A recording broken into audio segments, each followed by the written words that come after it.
Hi guys, araw na naman ngayon ng Huwebes. So ayun guys, ah dito na naman tayo sa lungsod.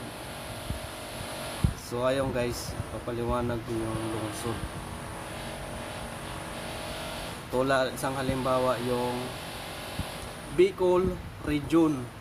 Yung Bicol Region ay may 6 na probinsya. Meron yan ang Bicol na 6 na kapitolyo.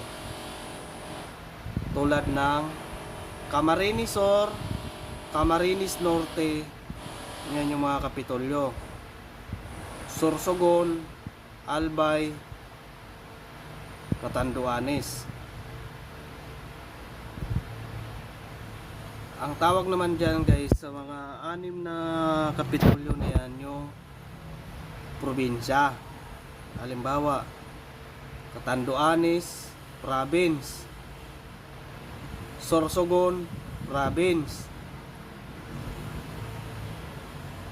Camarines Sur Province,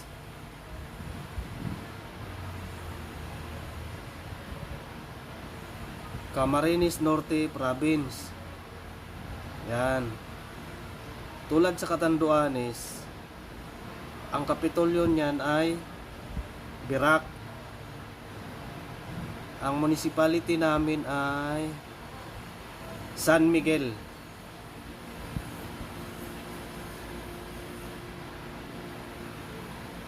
Sa amin, di na sinasama ang pag naglagay ng address. Ang ina-address ay halimbawa, Pangilaw, San Miguel, Catanduanes.